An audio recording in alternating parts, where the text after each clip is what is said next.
Assalamualaikum warahmatullahi wabarakatuh. Sahabat Facebook Radar Sulteng dimanapun berada, kembali kita berjumpa di acara podcast show Radar Sulteng. Kali ini bersama saya Agung Sumanjaya. Suatu hal yang membanggakan bagi kami. Kali ini di tengah-tengah kita telah hadir dua orang tokoh yang salah satunya adalah legenda bulu tangkis Indonesia, Mas Ricky Subagja. Kemudian yang kedua ada Ketua PBSI Sulawesi Tengah, Kanda Insinyur Gufron Ahmad. Ya, kita selama beberapa menit ke depan coba untuk berbincang santai soal bagaimana perkembangan bulu tangkis khususnya di Sulawesi Tengah.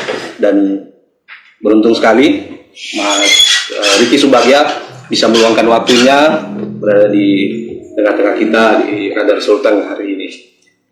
Saya coba sapa dulu Mas Ricky Subagja. Apa kabar Mas? Baik Mas Agung. Alhamdulillah.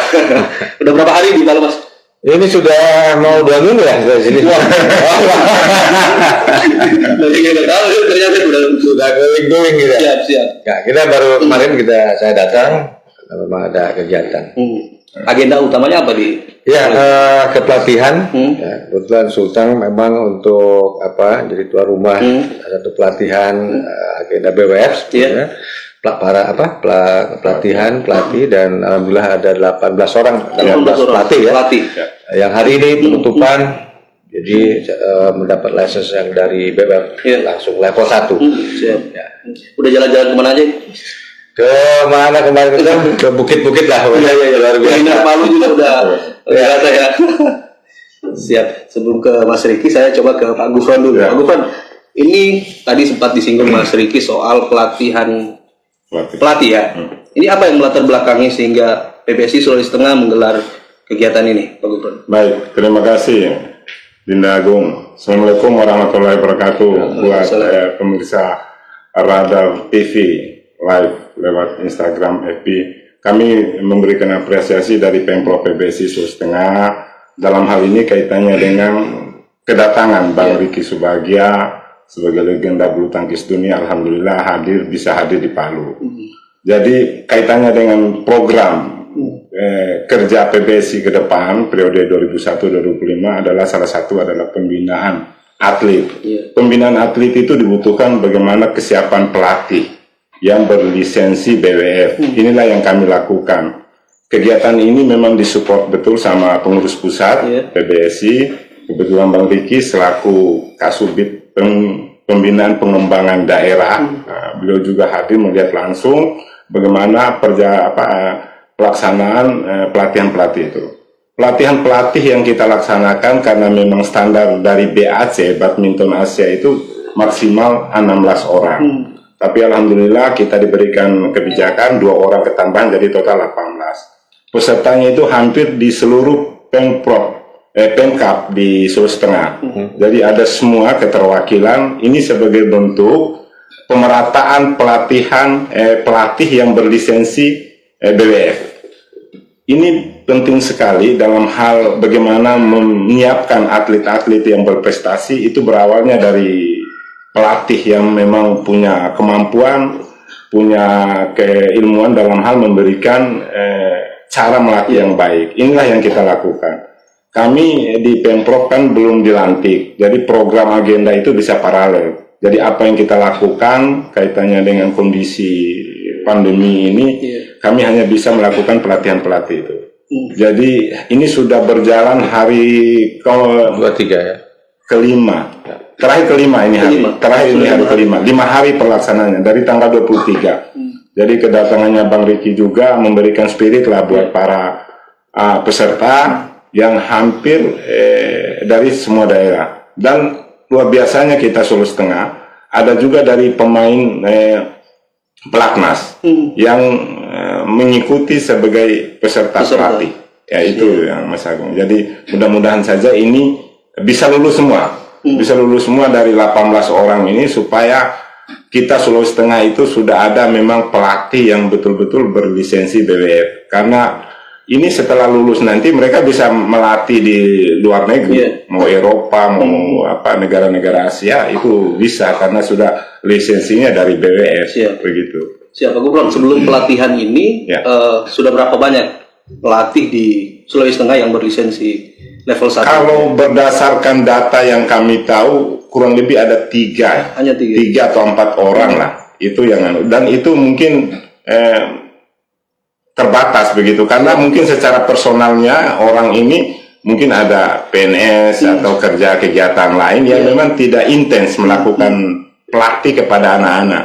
Nah, kita berharap yang 16-18 orang ini betul-betul yang serius dan memang menangani atlet-atlet yang memang usia dini. Begitu yang kita lakukan. Oke.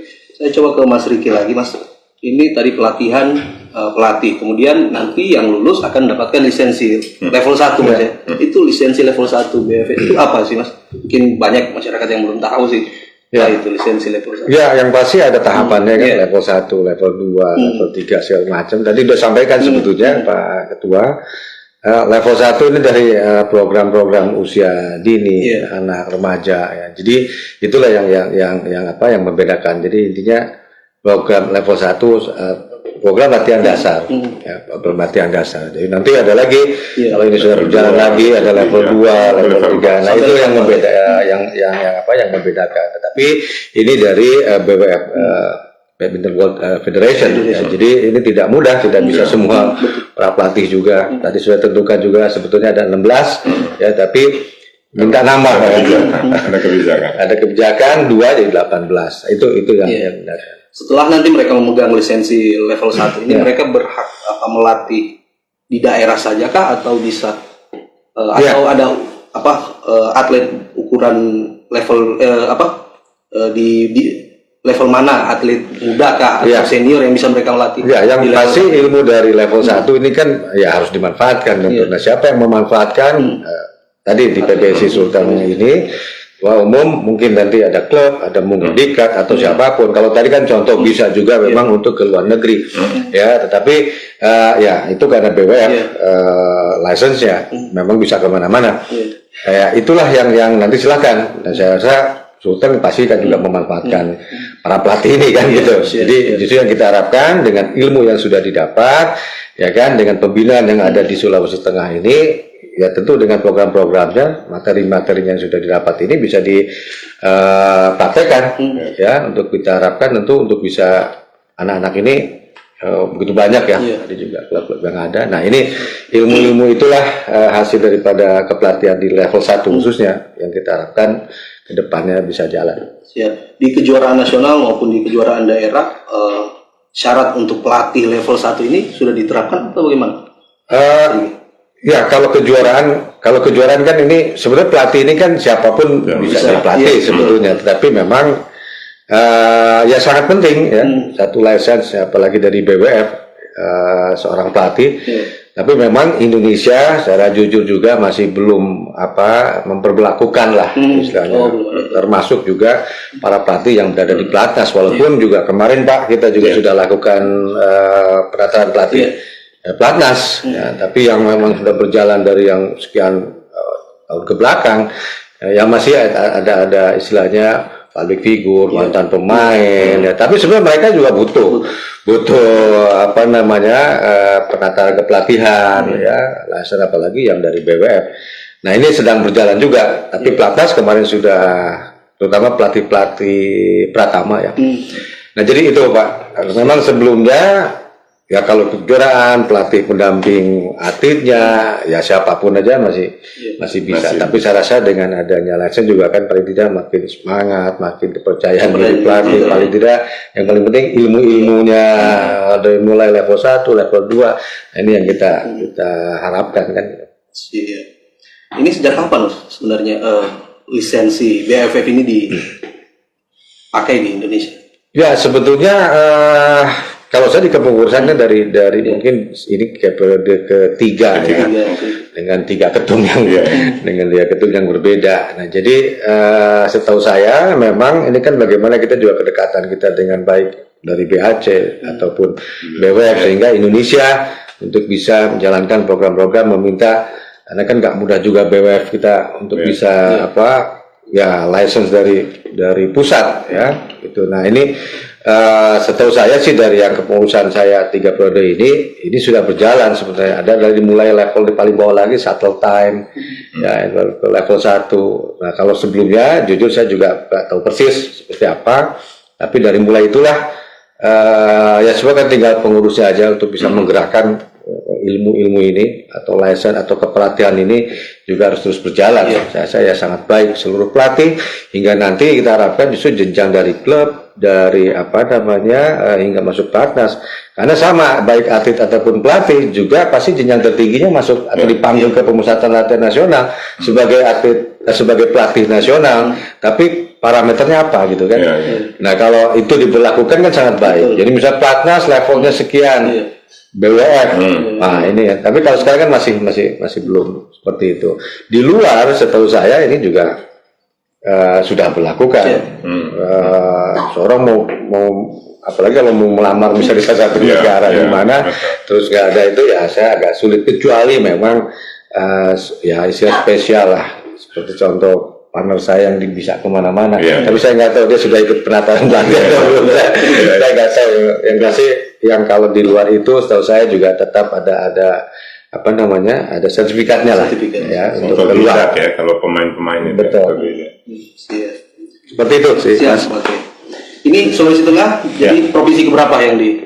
Tahun ini kemarin ada Gorontalo, di Sumut juga mungkin ketiga ya, keempat. Dan Sulawesi Tengah baru pertama ini Pak Gufron ya? Baru pertama. Karena juga pandemi Mas, kita juga kondisikan ini agak longgar ya kan kita bisa ini sebenarnya kan ya mungkin kalau kita Kudus di Jateng ya. Jateng juga.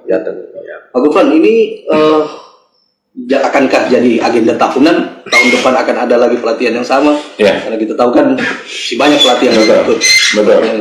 Jadi memang program kita Pemprov PPSI ini kan baik tahapan ya. Jadi untuk bagaimana penataan organisasi yang baik, menyiapkan juga kaitannya dengan perangkat. Jadi yang pertama kita ini kan pasca terpilihnya kepengurusan baru kan pelatihan pelatih. Terus yang kedua nanti kita akan melaksanakan pelatihan untuk wasit dan rekrut. Nah, ada lagi TP lagi. Terus berikutnya lagi agenda-agenda lain yang kaitannya dengan kejuaraan. Terus untuk Sulawesi Tengah, karena ini memang baru pertama. Selama ini yang saya sampaikan tadi ada 4 atau 5 pelatih yang ada di Sulawesi Tengah. Yang sebelumnya itu mengikuti pelatihan pelatih di Jawa, dari Jawa. Itu kosnya besar. Dan mungkin sedikit juga saya informasikan bahwa pelatihan-pelatihan yang dilaksanakan Pemprov ini biaya yang paling rendah se-Indonesia. Mungkin begitu ya. Jadi ini segala informasi bahwa harusnya memang teman-teman di Sulawesi Tengah dalam hal ini baik PMK atau dari klub-klub ini harus memanfaatkan momentum ini karena ini kesempatannya juga jarang kita laksanakan. Kalau dari pengurus pusat kita semua mengagendakan secara kontinu, tapi kan lagi-lagi jatahnya dari BAC terus tutornya. Ini kan tutornya ini dari BAC yang berdomisili di Malaysia. Beliau ini berdomisili di Malaysia, terus ada Prof. Efek Jugianto juga itu sebagai tutor nasional, jadi itu berdomisili di Yogyakarta. Jadi untuk bagaimana mendatangkan tutor ini juga suatu hal yang memang kaitannya dengan waktu juga harus kita atur sedemikian baik. Terus tadi juga saya menambahkan menyangkut masalah pelatih yang memang sudah mendapatkan lisensi ini. Sebenarnya kita berharap mereka konsen di Sulawesi Tengah untuk melatih atlet-atlet yang di Sulawesi Tengah. Jangan dulu keluar, walaupun tawarannya mungkin ya begitu. Saya berharap bahwa ini sebagai bentuk meningkatkan prestasi bulu tangkis di Sulawesi Tengah. Kenapa kemarin dari kami dari Pemprov itu mensyaratkan semua Pemkap itu harus mengutus satu orang pelatih yang akan dilatih yang menginginkan lisensi BWF. Kita berharap nanti supaya pulang ke daerah bisa melakukan pembinaan kepelatihan atau dalam hal peningkatan prestasi di daerah masing-masing, begitu. Dapat ilmunya.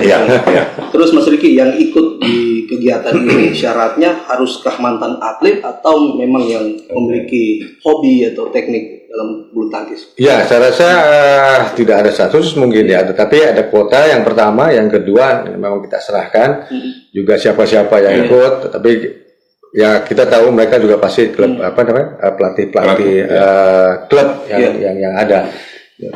Ya, selama beberapa hari ini Mas Riki kan sudah bisa melihat kapasitas pelatih-pelatih di Sulawesi Tengah ini. Sebelum diadakan pelatihan ini, gimana Mas?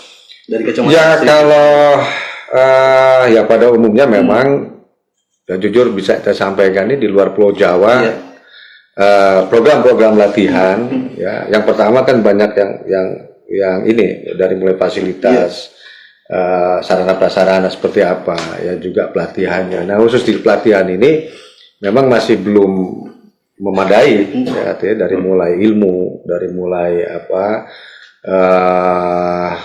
kualitas para pelatih. Nah justru mengadakan kepelatihan ini ada banyak ilmu dapat kan gitu, sekalipun baru level 1. Nah sebetulnya itu yang kekurangan tidak hanya di Sulawesi Tengah, tapi di banyak terutama di luar Jawa. Dan bukan berarti juga tidak kekurangan SDM para atlet. Ini luar biasa, makanya kita jangan sampai pesan ketum, jangan sampai juga ada atlet potensial yang bagus tapi ya pindah. Ya. Tapi kalau bisa memang dibina betul-betul di sini. Artinya sampai mewakili Sulteng, ya kan gitu. Cuman memang saat ini juga kejuaraan sirkuit nasional karena pandemi masih belum bisa diadakan. Gitu. Itu sih Mas. Siap. Mas Riki, mungkin secara umum selama beberapa hari kemarin apa saja materi yang diberikan kepada para pelatih? Yang tahu persis kan di tutornya dari Mas Andi ya, Andi Adiansyah itu memang langsung dari BAC. Memang itu untuk ditugaskan untuk keliling kegiatan seperti ini. Mas Andi hari ini memang tadi nggak bisa bergabung dengan kita hari ini jadwal terakhir untuk para peserta penilaian dan siapa nanti yang akan dapat sertifikat. Ada di kantor penilaiannya ya. Yang ada yang tidak lulus, ada yang lulus. Iya. Gitu. Siap. Kita harapkan lulus semua lah. Jadi saya tambahkan tadi kaitannya dengan itu, menyangkut masalah kriteria, kaitannya dengan pelatih yang mau akan menjadi pelatih ya. Jadi memang tidak ada sih standar kaitannya dengan mulai dari pendidikan. Tapi selama ini kan yang dikirim yang menjadi peserta sekarang kan sudah pengalaman melatih. Cuman kadang yang menjadi penilaian total itu dari sisi karena skillnya dia, cara memberikan materi ke atlet itu bagaimana, pengontrolan emosi. Kadang kan harus hal-hal yang begitu untuk bisa diterima oleh atlet. Nah, bicara pengalaman, ada memang dari peserta itu memang latar belakang yang berbeda. Ada yang mantan pemain, ada yang memang hobi gitu ya, yang sekedar bukan dari atlet begitu. Tapi intinya kaitannya kemampuan skill secara individunya itu bisa mentransfer apa yang dia tahu, harus apa yang dia lakukan dari atlet. Termasuk ya kita apalagi atlet yang masih baru ya, itu butuh pengontrolan emosi yang harus bagus begitu. Jangan sampai hal itulah yang menjadi penilaian dari tutor begitu. Dan ini ketat. Tidak beda kalau misalnya ya mohon maaf ya, mungkin sertifikat lain hanya sekedar mendapatkan sertifikat. Kalau ini pelatih untuk PBSI ini dari BAC dan BWF tidak bisa main-main. Mulai dari kehadirannya, tingkat kaitannya dengan menjawab pertanyaan, wawancara, itu semua berbagai aspek yang dinilai itu menjadi suatu penilaian secara utuh layak atau tidak dia. Karena nanti begitu nanti keluaran dari setelah pelatihan ini kan mengimplementasikan, aplikasikan apa yang dia ini. Jangan sampai nanti penilaian orang, wah inilah standar kok seperti ini BAC atau BWF. Wah ini tidak, itu menjadi konsennya BWF dan BAC untuk menjaga outputnya pelatih yang sudah melaksanakan level 1 ini harus betul-betul komplit dan bagus lah begitu. Ya betul. Setelah itu target dari kegiatan ini apa? Baik. Jadi memang harapan kita dari Pemprov sih targetnya untuk ini proses di bulu tangkis itu tidak dalam waktu yang singkat ya. Jadi by proses. Ini sekarang kan begitu menggeliatnya olahraga di Sulawesi Tengah dengan Pak Gubernur sebagai bapak olahraga ini kan luar biasa. Jadi gelora olahraga di semua cabang itu di Sulawesi Tengah itu lagi bagus begitu. Kami dari Pemprov juga punya niat targetnya di PON ya 2024. Tapi ini kan waktu yang sangat dekat begitu. Sementara pembinaan di bulu tangkis itu butuh waktu yang lama, mulai dari usia dini. Bang Riki mungkin dulu itu bukan ujuk-ujuk langsung jadi juara gitu. Itu di tempat dengan latihan yang ketat gitu dan kontinu, rutin tiap hari. Sementara porsi latihan kita di daerah ini masih jauh dari harapkan untuk menjadi yang terbaik. Tapi inilah langkah per langkah yang kita lakukan dari Pemprov. Jadi kita menyiapkan pelatih dulu, baru nanti kaitannya dengan atlet untuk mempersiapkan memang menjadi atlet yang profesional dan menjadi juara. Ya. Itu yang kita harapkan. Tapi ini sebagai langkah awal kita dari Pemprov lah untuk memperbanyak pelatih yang berlisensi. Itu sebagai dampak dari menyiapkan atlet-atlet yang berprestasi. Begitu. Kalau kita ketahui bersama kan Mas Riki juga di pengurusan PBSI Pusat pengembangan prestasi. Kalau tadi pelatih, bagaimana dengan atlet, Mas Riki? Atlet-atlet di sini terutama di Sultan. Tadi juga kebetulan kita kunjungan di klub Sentral Badminton Club yang luar biasa. Dari mulai sarananya yang luar biasa dan atlet-atletnya juga. Kalau tadi total kata ada 80 ya. Itu baru satu klub yang klub sentral. Nah, saya melihat memang dari potensi ini saya yakin juga di seluruh Indonesia masuk di Sulawesi Tengah sebenarnya banyak. Ya, justru tinggal bagaimana kepedulian para pembina ya kan, karena membina olahraga ini termasuk bulu tangkis yang prestasinya sudah mendunia ini sangat tidak mudah. Ya banyak yang harus betul-betul mendukung kegiatan atau pembinaan dalam rangka pembinaan bulu tangkis ya, dari mulai bagaimana pendanaan, bagaimana sarana prasarana dan bagaimana figur-figur tokoh-tokoh yang keinginan besar untuk membina ini juga tidak mudah. Kita bersyukur Pak Ketum dengan meluangkan waktu, tenaga dan pikiran dan segala macamnya ya untuk bisa membina menjadi seorang ketua umum ini sangat tidak mudah karena banyak perjuangannya, terutama juga di Pulau Jawa dan saya melihat di seluruh Indonesia.